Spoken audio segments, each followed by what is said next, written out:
This isn't a kill your console video. We're gonna help you kill your console. Not kill with your console. Yeah. I mean, you could kill with your console. No, we can't say that. We'll get in trouble because some kid will go hit his sister in the head with a PlayStation. Those things have sharp edges. At least PS2 did. I'm not sure. No. Let's kill your console. Could you use the controller like a flail? I mean, is that what that's called? You that could, but I like keeping my DualShock 2s around. I've got my DualShock 2s and my DualShock 3s, and I've got my Nintendo 64 controllers and GameCube controllers, and all these controllers work just fine on my PC. It's very nice. So there's a lot of reasons to move away from the console. We're going to cover some of those. We are not going to bash console people. We may bash console culture a little bit. It's just the nature of it. Yeah, I couldn't believe Zelda on the Wii emulator, how good the graphics were. Oh my god. You can't stop those graphics. You cannot stop them. Now, first thing I want to do is I want to quote Rasputin from our forum. And he says, kids need to understand this so they're not disappointed when they build a $450 rig. While it might outperform the console, it won't necessarily max out the game. And that is true. We're going to build a $450 PC after this video, and we're going to build a $600 PC that's going to get you through the next few years at least.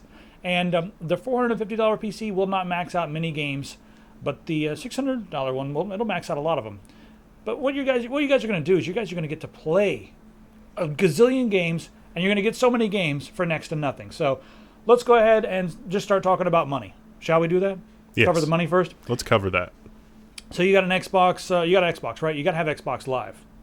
And with Xbox Live, it's like $60 a year. By the way, you guys can go to our Game Fan shop if you need an Xbox Live membership down in the description and click on that, and we'll save you like $10, $20 on your Xbox Live membership.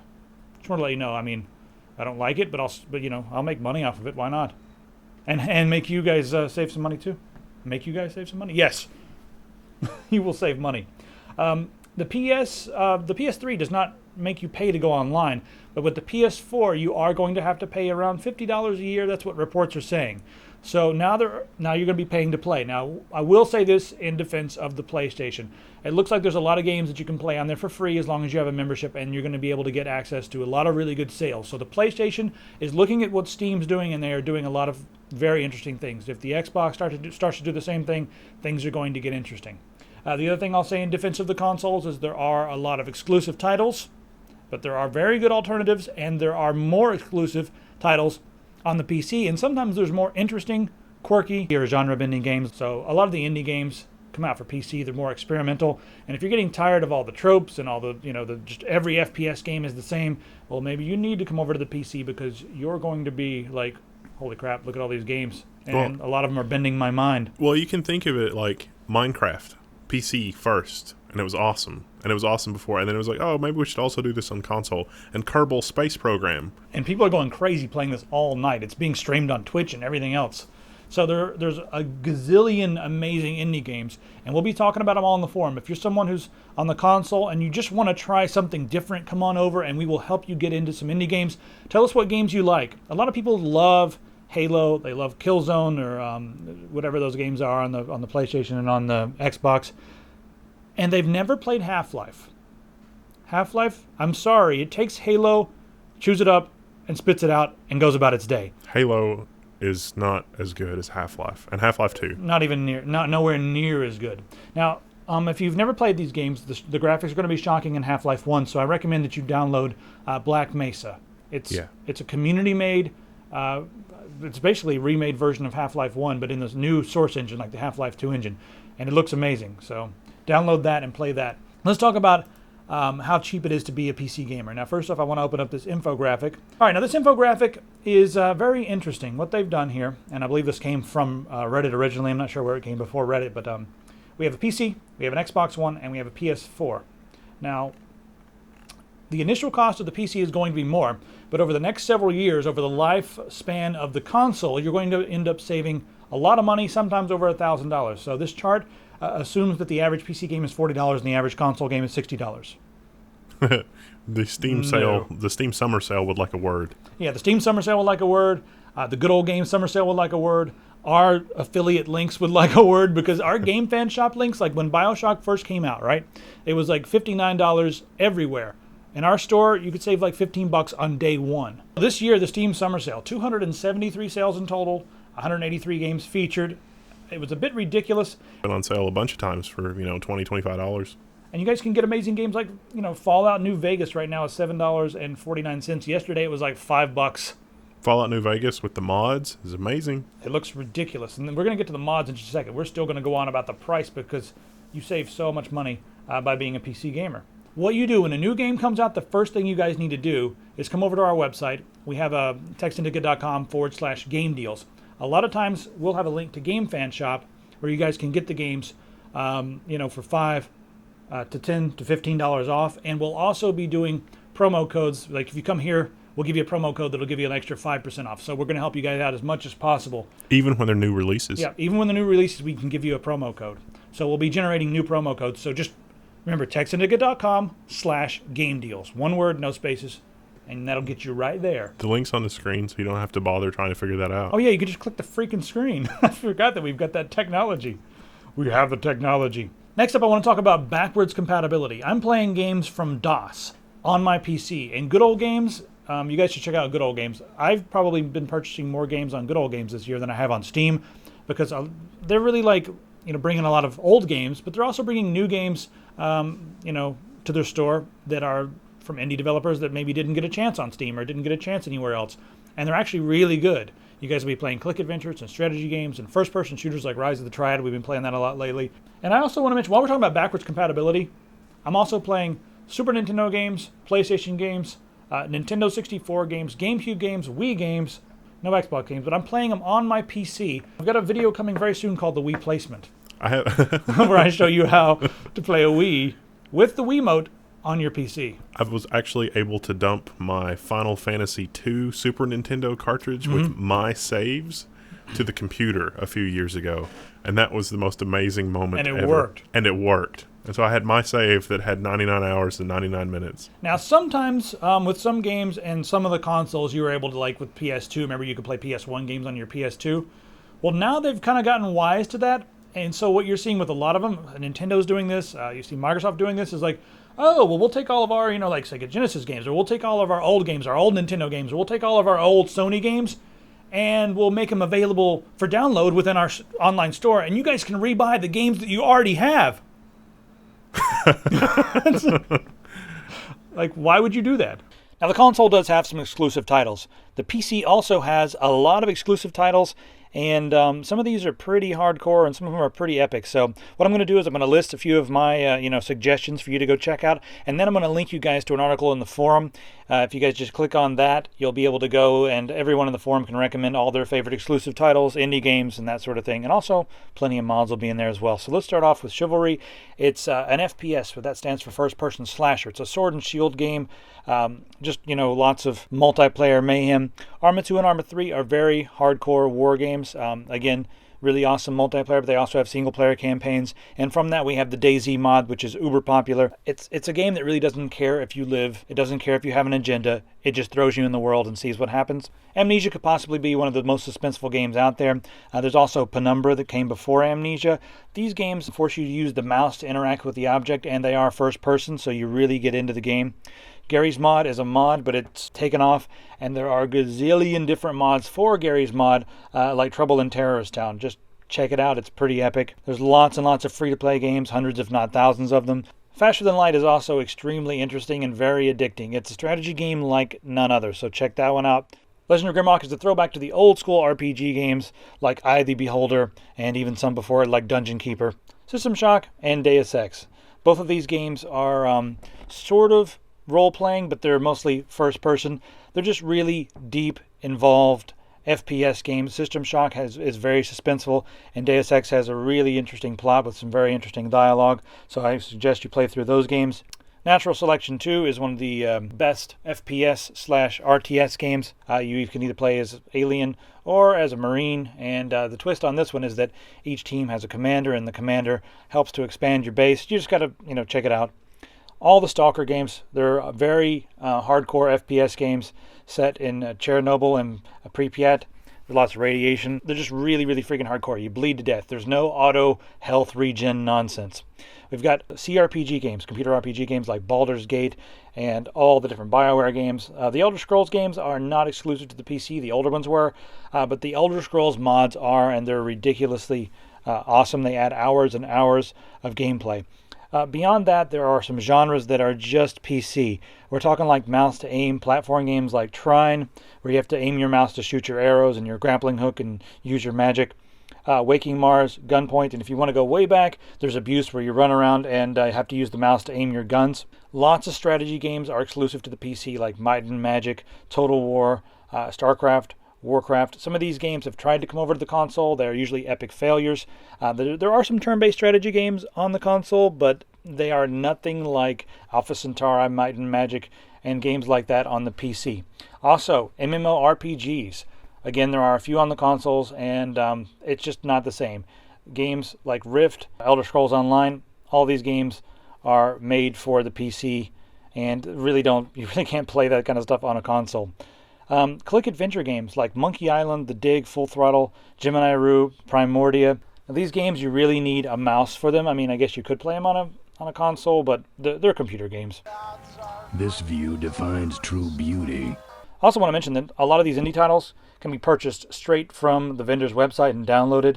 If you can't find them there, you can go on, Good Old Games or Steam and just download the games. Completely a lot less hassle than going to a store. What you guys need to do right now is go ahead and click on the screen. It'll take you to an article on our website where everyone's going to be helping you come from console to PC. We're all going to recommend the exclusive titles that you may have missed, the best mods for those titles, and we'll even help you get the mods up and running. So go ahead and click on the screen, check out what we have going on over in the forum.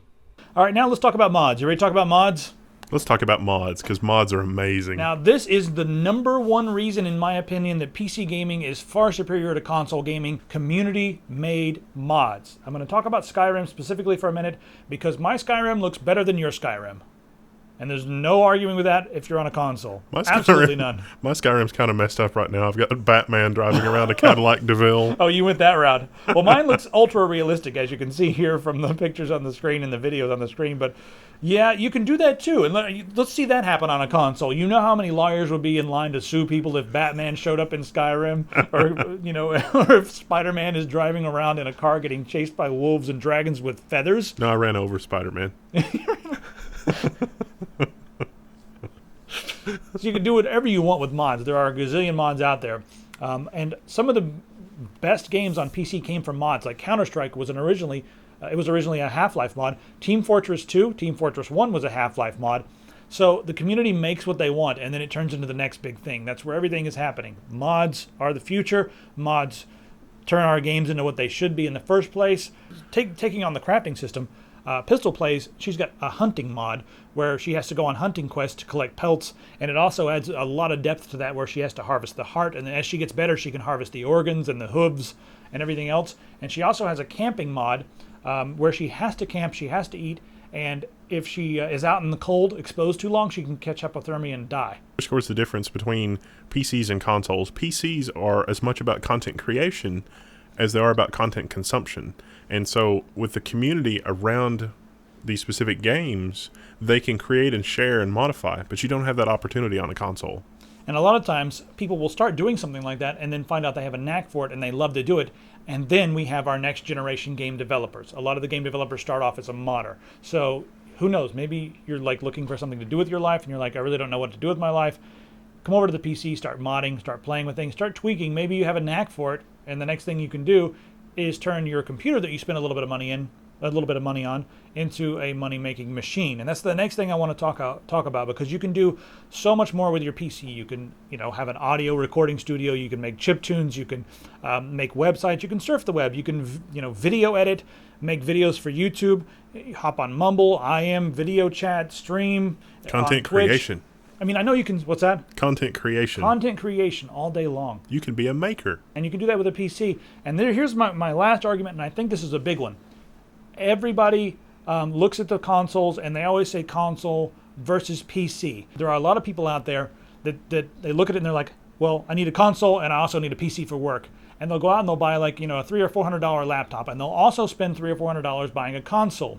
You could spend like $700 or $800 and get an amazing gaming laptop that you can hook up to a monitor when you get back home, play all your games on it, and still get all your work done. But you'll be able to do your work more efficiently because you'll have a much faster, better computer. Gaming computers are the best products to use for most productivity. Very specialized instances, you'll need like specialized hardware, but in general, a gaming PC is plenty fast enough.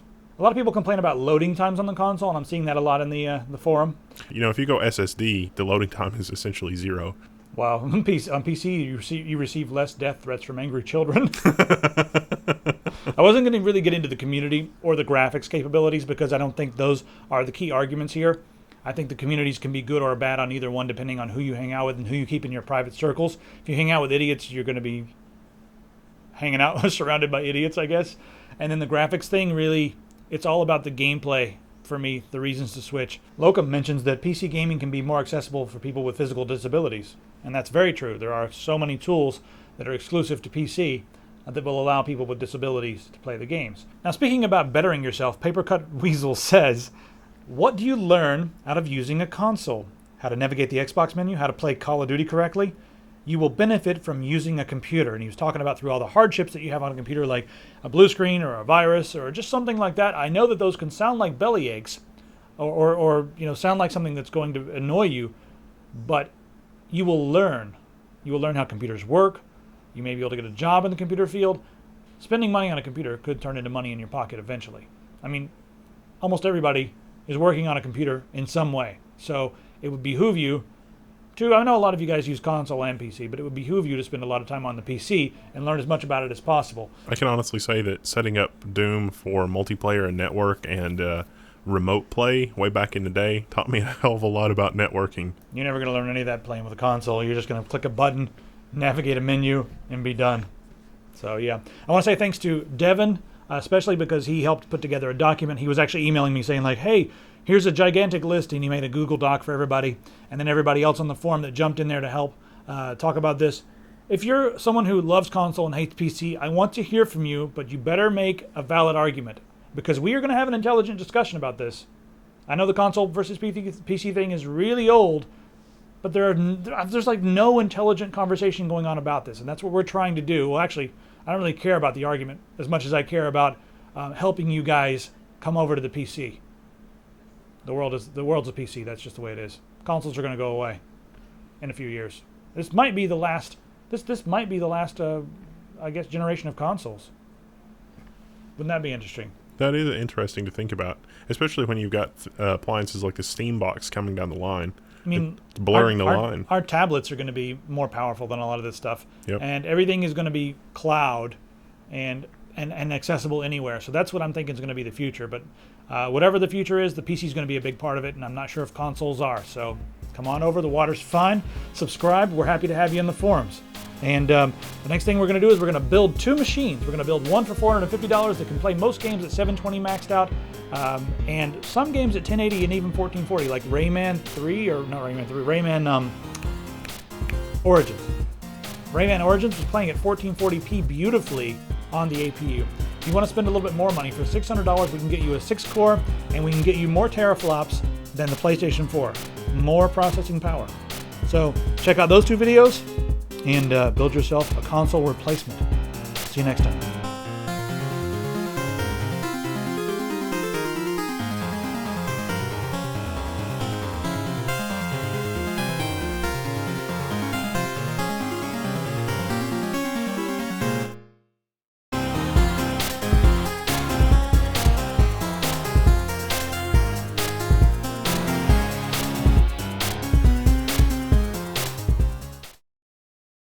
And everybody's going to be in there helping you come over to the PC where the water is nice and delicious. I don't know.